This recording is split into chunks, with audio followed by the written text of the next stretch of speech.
Hi everyone, my name is Brittany and I am a paraprofessional. And I've been doing this for about 3 years on and off. And so currently I am a substitute paraprofessional. But when I started out with this profession, I wanted to see videos that told me about what I was really getting myself into.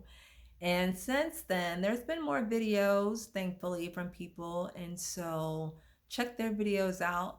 And hopefully, this will also give you an experience. Everybody's experience is unique. So check those out. But hopefully, this helps you as well. So I wanted to share with you a little bit of the activities or duties that I have had, and then what a day in the life might be like, and then some other bonuses like what I've already done that helped me to get here, what's helped me. And so let me go ahead and get started. So I started as a student focused paraprofessional, and I was working in a kindergarten classroom with the student. I was working with the student who was a kindergartner. And so this was a general education classroom, and he had a paraprofessional mainly for medical reasons. So he was in a wheelchair, and my responsibilities with him mainly had to do with that. So he was needing a little bit of help with, getting in and out of the wheelchair, but also me helping him to become more independent so he wasn't relying on someone else. I got to work with a physical therapist to help him to identify how to help him to transfer in and out of it safely. And then there was a walker he worked with and a green machine. And but these are all things that he was working on to help with him getting around. And then another big area for me working with him was in the area of toileting or potty training. He had very little sensation in the bottom part of his body due to his medical condition. So we wanted to get him on a schedule so that his body could learn that and he would go based on that.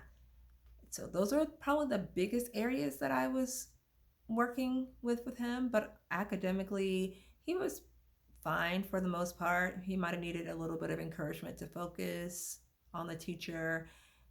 And since I was in the classroom, I would do that with the other kids too.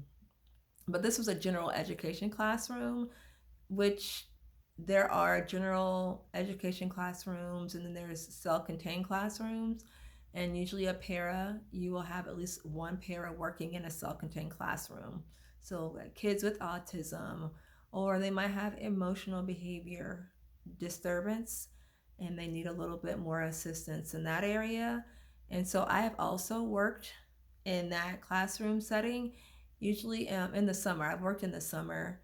And so I had other duties that might include going to the cafeteria and getting the kids breakfast or doing a small group with them.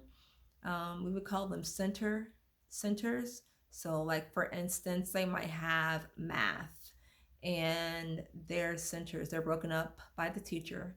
And one group might be working with the teacher, one group might be working independently, another group might be working with a para, another group might be working with another para. So that would be kind of the instructional or educational, helping them with those different concepts. In the self-contained classroom, they're in that classroom for most of the day.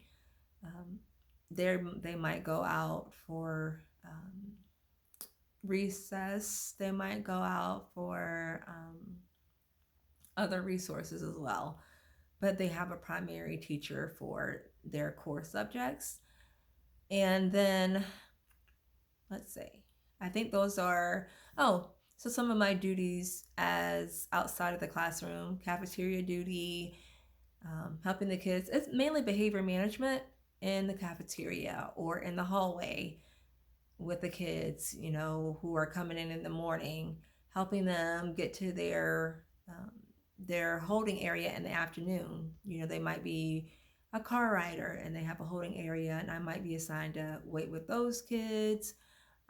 My kid, well, let me go ahead and tell you about a day in the life with him. So, as a student-focused paraprofessional from kindergarten, first, and second grade, that's where most of my experience will come from. Although as a sub, I worked in a little bit of middle school too. But back to a day in the life with my kiddo. So I would meet him at the bus when he got to school, and then we would roll on into the building. We would rock and roll, is what I called it. And then we would go usually to the cafeteria. I would ask if he wanted to have breakfast. His sister was also there, so that was nice for him to have. And so we would do breakfast, and it would take him forever to finish. Then we would go to the bathroom, and then we would go to the classroom. They would do like his regular day. We would take regularly scheduled bathroom breaks to get him on that schedule. So that's why I would pull him out at different times during the day. He would also have physical therapy and occupational therapy, speech therapy. He had all those things as well. So uh, the days were full and busy, but I got to hang out with all of them and see how they work with him and then try to incorporate that even when they weren't around. So those are some things that he had on his 504 plan. And so that would be, he would go through his day. And then at the end of the day, I would take him back to his bus, hang out until the bus picked him up, and see him the next day. But sometimes he wouldn't come the next day. And so that's when I would be doing more cafeteria duties, supporting that way, helping out in the hallway, that kind of thing. If I was working in self-contained, my day might look like going to get the kids from the bus, or I might be waiting in the classroom. I might be helping set breakfast up, and when the kids got there, helping them with their breakfast. During the center work, usually they would have morning circle time, so helping get the kids focused and staying in that area. And then we would do the center work, and they would have different activities throughout their day. Um, with lunch, sometimes they would go to the cafeteria, and then sometimes they would eat in the classroom, just depending on the grade, the school, that kind of thing. So at the end of the day, take them to their bus area, or usually the bus is where I would take the kids, or they might be a car rider. So sometimes I would help walk the kids to the gate where their parents or guardians would pick them up. So there you have some of the things that I did. And let me tell you, since, let me just go ahead with the nitty gritty. One of the hardest things for me was learning the toileting part with the kid that I worked with. This might be a little bit of TMI, but changing soiled diapers was something that happened sometimes. He might have had an accident, and so that was it was a stinky job, but it was part of it. So just wanted to throw that out there. It was something I had to adjust to, and I did. And if you really, this is what you want to do, I know you will too. So let me let you know a little bit about my background.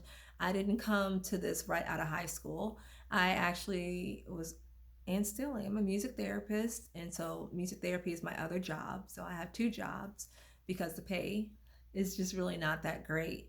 And I like doing both of those things, both the para and the music therapy thing.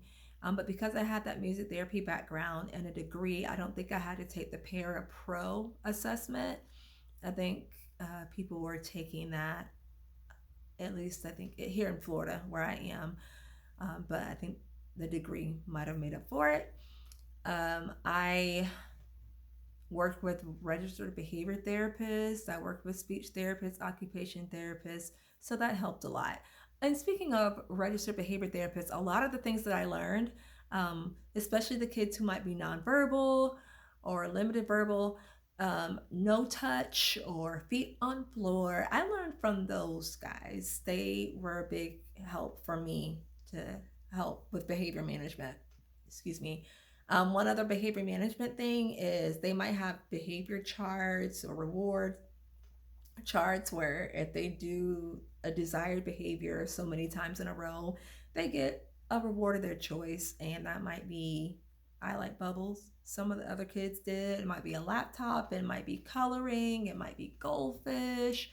So that was helpful as far as behavior management in those classrooms. Yeah. So that's a little bit of my background that helps me out before I came on. And then the benefits, again, you get to work with people, different teachers, you learn different styles, you learn different school systems, and you can pick them up, and it enriches you as a paraprofessional. So my hope is that this video helped you out, gave you some answers. If you have questions, I may be able to answer some of those. But other than that, best wishes as you are on your journey. All right, take care. Bye bye.